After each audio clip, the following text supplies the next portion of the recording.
Mayong hapon sa tanan no. So ari kita subong sa aton nga tunga sang tramnan. Magalibot anay kita sa aton nga humay kay buwas ma-schedule kita sa pag-harvest. So amo ni ang aton nga humay no, halin di sa kalsada kag pakadtugid na didto sa babaw. Bali 1.3 hectares lang ni aton nga humay no.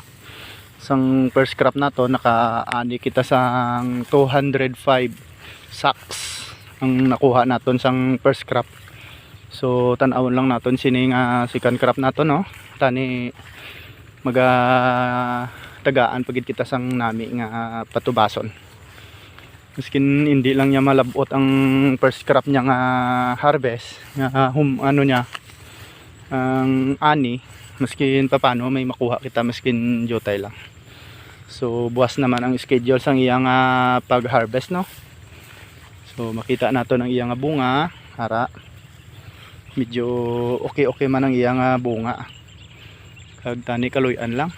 Kag do medyo masinaw kag manami man ang iyang bunga. Ang aton subong binhi triple 2 no. Sang first cropping natin 506 ang binhi naton sang first crop. So nakakuha sa sang 200 sacks.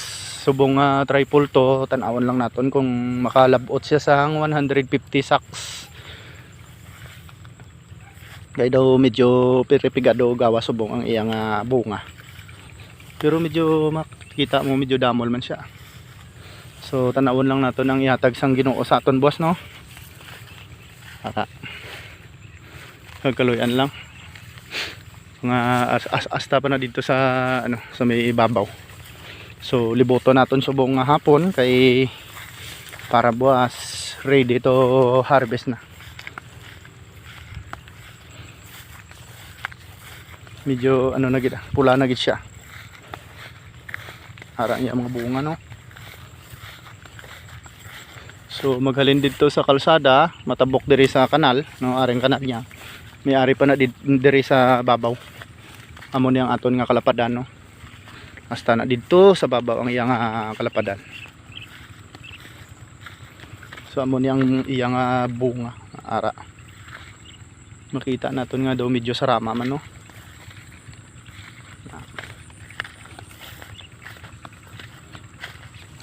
Ginabalik-balik lang sang maya ang iyang sabag. So sanligad kadamo sang iya sabag subong wala na. Ginubos gid sang maya. Amo niyang iya luyong no, ang tanom sang iya kilid. Medyo green pero pwede na ni siya i-anihon buwas. Ipadala na lang naton sa pag-harvest. So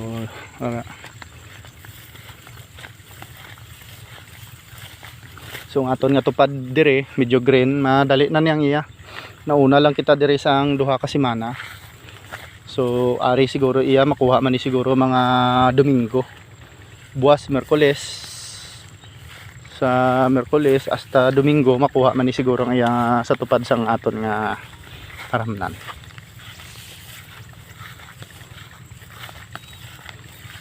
So makita natin dito hasta dito sa babaw no. So muna diri ang aton nga kalapadan. Umpisa dito sa kilid sang kanal no. Medyo lapad ang iyang kalapadan. So may ari pa na diri sa babaw duha ka kahon no nga naga lapad sang tunga sa hektar.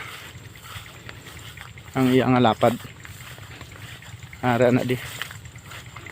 So ari ang aton nga duha ka kahon di sa babaw no. Ara ang iyang mabunga. Na muna diri. So libuton pagid naton.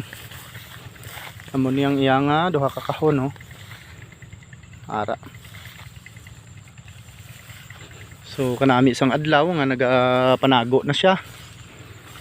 Ara tani buwas tagaan kita sang manami nga tiyempo sa pag-harvest ang aton humay. Ara ang iyang mga sabag no, wala na sang bilin. Naubos ang mga maya no. Pag ang iyang nabili na lang ari ang iyang humay sa idalom. Ara. So do medyo masinaw man siya.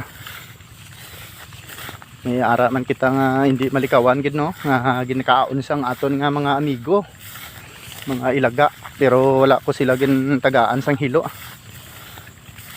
bahala na sila magbilin sa aton sa budlay nga ano hiluan mo nga pangabuhi man sila. So ari ang aton tupad pagid nga iba o arang yal mga bunga no. Buta sang sabag ang ila. So sobra-sobra nga sabag ang ginhatag. So ari ang aton no. Medyo nami man ang iyang kaloyan ang iyang bunga. Sinaw-sinaw man siya pero mabalaan na lang na naton boss. Ang ihatag lang sang mahal nga Diyos ang aton nga batunon kag pasalamatan. So magumpisa dito sa kalsada no. Hasta gid na dire sa babaw. Basta na dito ibuto naton. Kag ipakita ang aton nga humay.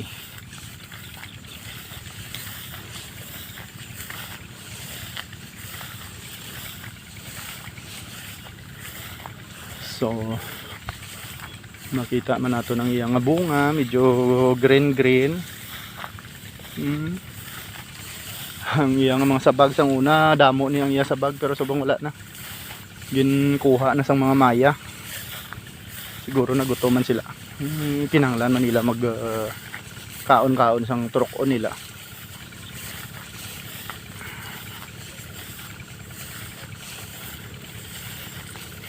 Do medyo okay man ang tubo sang aton humay no. Sang umpisa sini sang pagsabog naton na abtan sini sa abtan niyang sang ulan. Apat gid ka adlaw ni nga nahuruman sa baha. So abi gani damon magaliwat kami sang pagsabog pero nalipasan man sang 5 ka adlaw nga init.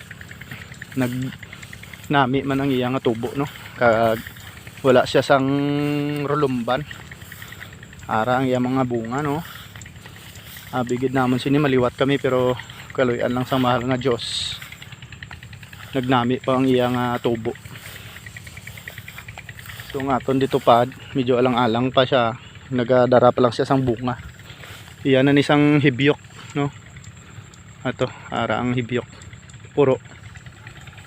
So mas nami gid nga mauna kita para nga hindi kita mapurungan sang mga sapat no. So ara.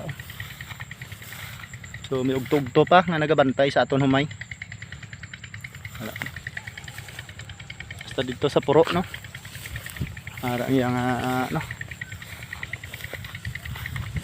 Sang una sini abi ko hindi na ni magtaas mo. Kay tama gid sa iya kanabo. So sang namunga medyo gin kaloyan man. Ara ya bunga no.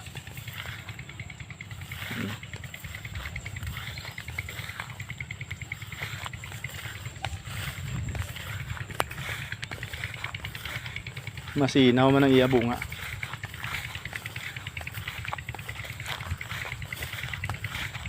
Ara.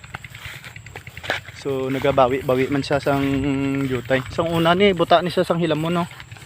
Yun pa ilamunan pa nato ni sang 2 ka tawo, 1 ka adlaw. Kag dire amo ni hindi ni mapuslan sang hilamon. So ginpabayaan lang nato ng hilamon no. Para wala na sang hilamon nga nagwa. Sang namunga ng aton nga humay. Puro na lang humay ang makita mo. Ara. So kaluyan lang sa mahal nga Diyos man. Maskin pa paano hindi kid mangibabaw ang hilamon sa aton nga humay. So madamo may mga maya pula kita diri nga nagalupad-lupad oh. Nagatuka-tuka sila. So tagaan naton sila sang pagkaon. Ara, basta binlan nyo lang kami. Ara.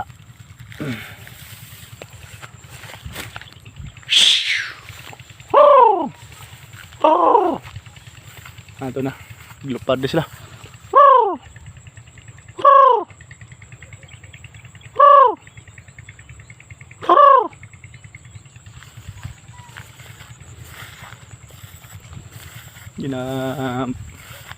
Pangita nilang mga sapat-sapat siguro.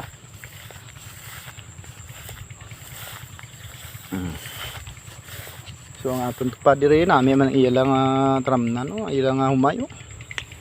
Makabawi man ni siguro sa sikan crop nila. So umpisa dito aton nga libot no. Basta diri.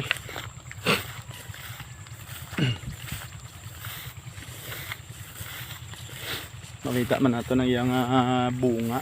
Ara.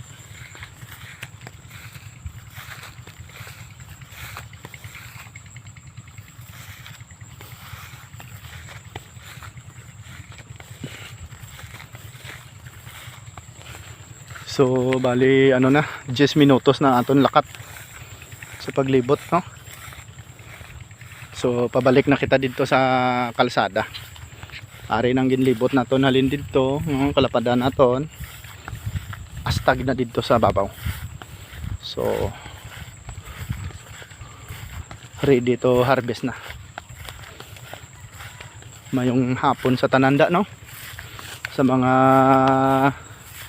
pinalangga naton nga mga kaupdanan utod kag mga taga tan-aw sa aton nga video.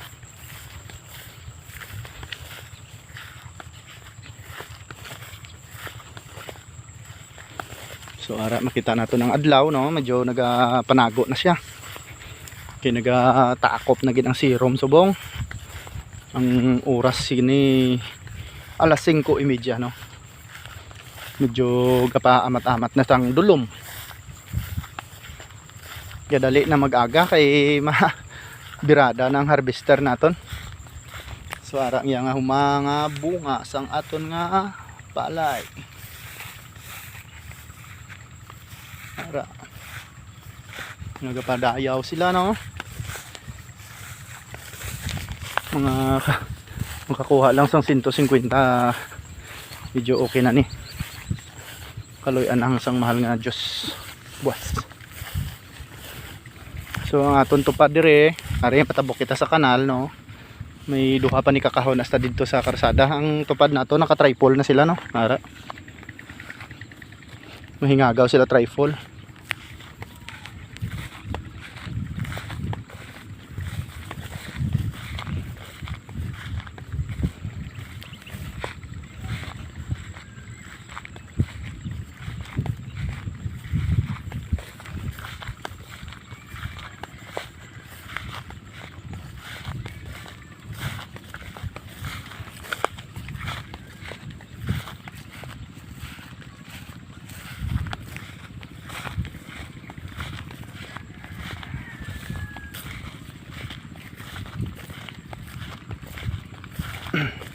Ang tunga naton no medyo ginahapay-hapay na sang jutay no, nag-aumpisa hapay. So timing gini ang pag-harvest buwas hindi na maglapad ang hapay Dire sa kilid o medyo tarataphaw ang yabunga no.